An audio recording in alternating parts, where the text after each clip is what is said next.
जो पढ़ा लिखा आदमी है उसका मकाम कुछ और है। मेरे भाइयों नौजवानों, अपने बच्चे को तालीम दो। एक वक्त रोटी खाओ, एक वक्त भूखा रहना पड़े ना, भूखा रह जाना, लेकिन अपने बच्चे को जाहिल मत रखना, अपने बच्चे को अनपढ़ मत रखना, अपने बच्चे को जाहिल मत रखना। इसलिए कुर्बान जाओ, कुर्बान जाओ। अगर तुमने अपने बच्चे को जाहिल रखा, वो बच्चा बड़ा होकर वो तुम्हारी खिदमत नहीं कर पाएगा, वो औलाद तुम्हारी फर्मा बरदार नहीं होगी, वो नाफरमान बनेगी। इसलिए कि उसे तुमने तालीम नहीं दिया, एजुकेशन नहीं है, इल्म नहीं है, माँ बाप का मकाम क्या है उसे पता ही नहीं है, तो माँ बाप की खिदमत करेगा कैसे। एक नौजवान बंबई से घर आया, बीवी बोली कितने वहां कल्ला रह जा, खूब मटर गश्ती करे जा, या घरों में माँ कल्ला मन न लगे जा, आपकी बात बम्बई जो तो साथ हम जो। तो शौहर बोला तो दिमाग खराब है, इतना महंगा सारा तुरा कहाँ घूमू, मन नहीं लगे। बीवी बोली नहीं हमरा मन नहीं लगे। बोला अच्छा ठीक, एक गाय खरीदी दादू, वो गाय चढ़िए, दूध देती, दूध पिए, दूध बेचिए, टाइम पास भाई। तो गाय खरीद के दिया, बम्बई चला गया। ये वायरलेस वो टेलीफोन का जमाना नहीं था, खत का जमाना था। 2-3 महीने के बाद उसकी बीवी का खत गया नौजवान के पास। ये नौजवान पढ़ा लिखा नहीं था, बस यूं समझ लिए कि अपनी जबान में हम लोग उस कम पढ़ा लिखा था, उसको बोलते कट पढ़ा। तो खत पढ़ के ज़ारो कतार रोने लगा, एकदम ज़ारो कतार रोने लगा। अब वो रूम में जितने लोग थे वो सब निकल, क्यों लिया वो हादसा भी लिया। बोले भैया बहुत बड़का हादसा भाग गया। बोले क्यों? बोला भैया क्या गाय खरीदी दिल्ली घरों में, वो गाय बकरी भाग गई। गाय बकरी भागली, गाय कहाँ से बकरी क्यों भागी थी बकरी? बोले नहीं यहाँ लिखल कैसे हमारी बीवी की गाय छे नहीं बकरी भागली। एक पढ़ा लिखा नौजवान था उसमें से, बोला कि कहाँ लिखा खत, लाइए तो हम पढ़ते हैं। तो नौजवान खत पढ़ा, खत में लिखा था मुन्ना कब्बा आपको मालूम हो घर में सब ठीक ठाक है, कहीं कोई दिक्कत नहीं, आप जो पैसा भेजे थे मिल गया था, और वो जो गाय आप खरीद कर दिए थे वो गाय बिक्री हो गई। क्यों? ये तो बिक्री लिख लो जी। बोले नहीं हमें समझ लेकिन बकरी भागी थी। तालीम हासिल करो, पढ़ो, खुद पढ़ो, अपने बच्चों को भी पढ़ाओ, अपनी बेटियों को भी पढ़ाओ, अल्हम्दुलिल्लाह अपनी बहनों को भी पढ़ाओ, तालीम हासिल करो। आपको पता है ना ये यहूदी जो है, ये यहूदी जिससे इसराइल की जंगें हो रही है, इतनी गलीज कौम है यहूदी। और यहूदी की तारीख है, हिटलर ने 72 लाख यहूदियों को खड़ा करके गोली से भून दिया।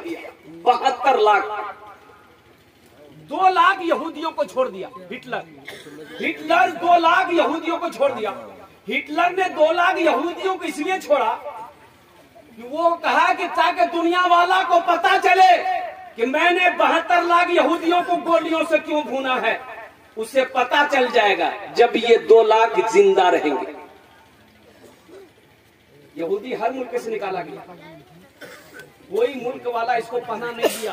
वो फिलिस्तीन आया, जहां हमारी मस्जिद अक्सा है, फिलिस्तीन आया, हाथ पैर जोड़ा, फिलिस्तीन मुसलमान तो रहमदिल होता है, थोड़ी सी जगह दे दीजिए, हम आपके बनकर रहेंगे, गुलाम बनकर रहेंगे, नौकर बनकर रहेंगे।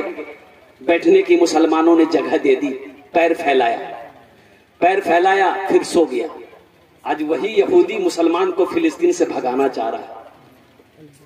आज जानते हैं इसकी हिस्ट्री क्या है, इसकी तारीख है कि ये मुख्तसर सी यहूदी कौम जो है पूरी दुनिया पर हुकूमत कर रही है। अमेरिका इससे डर रहा, यहूदियों से अमेरिका डरता है। आखिर इसकी वजह क्या है? तो पता ये चला कि हर काम पे ये हावी है। मोबाइल पे जो फेसबुक चलाते हैं यहूदी का है, व्हाट्सएप चलाते हैं यहूदी का है, लक्स साबुन लगाते हैं यहूदी का है, लाइफ बॉय साबुन लगाते हैं यहूदी का है। और कुर्बान जाओ, वो जो क्रीम लगाते हो फेयर हेल्डर शोल्डर क्रीम, कौन क्रीम है? बोलो ना, फेयर एंड लवली, हाँ ये उसी का इजाद किया हुआ है। आखिर इसकी वजह क्या है? टेक्नोलॉजी में वो आगे क्यों है? आज जो कंप्यूटर ये उन्हीं का इजाद किया हुआ है। तो पता ये चला, बताया ये गया कि यहूदी का जब बच्चा पैदा होता है, जब बच्चा बोलना सीखता है, जब बच्चा खड़ा होता है, तो उसके हाथ में, एक हाथ में किताब दिया जाता है, एक हाथ में कलम दिया जाता है। हमारा बच्चा पैदा होता है 3 साल 4 साल का बच्चा हुआ, बच्चा रो रहा है, रो रहा है, रो रहा है। हमारी माँ बहनें कहती है, ए पुत की बात, यहाँ गुडवा कहाँ नहीं जी, मोबाइल तो नहीं गाना लगा के। बाप गाना लगा के दिया, बच्चा देखा जैसे जैसे वहाँ नाच रहा है, बच्चा भी नाच रहा है, वहाँ कमर हिला रहा है, ये भी कमर हिला रहा है। माँ कहती है जगह नाचे जी। तो किसी ने कहा कि ऐजी नाचे जी, कल तुरा नचे तू को सबसे पहले कुरान पढ़ाओ मुसलमानों। अरे कम से कम इसी नियत से पढ़ा दो कि हम अपने बच्चे को कुरान पढ़ाएंगे। और अल्लाह के रसूल ने फरमाया कि जिसने अपने बच्चे को कुरान पढ़ा दिया, हाफिज बना दिया, अल्लाह उसके बाप के सर पे ताज सजाएगा, ताज पहनाएगा। से पढ़ाओ, कम से कम मर जाएंगे, कम से कम मर जाओगे, जब मौत आएगी मर जाओगे, कम से कम यही बच्चा और नेक औलादे छोड़कर जाना सदक़े जारिया है ना। कभी ये बच्चा कुरान पढ़कर रब की बारगाह में दुआ तो कर देगा, शायद अल्लाह अल्लाह अल्लाह कुरान के तुफैल में आपके गुनाहों को माफ फरमा।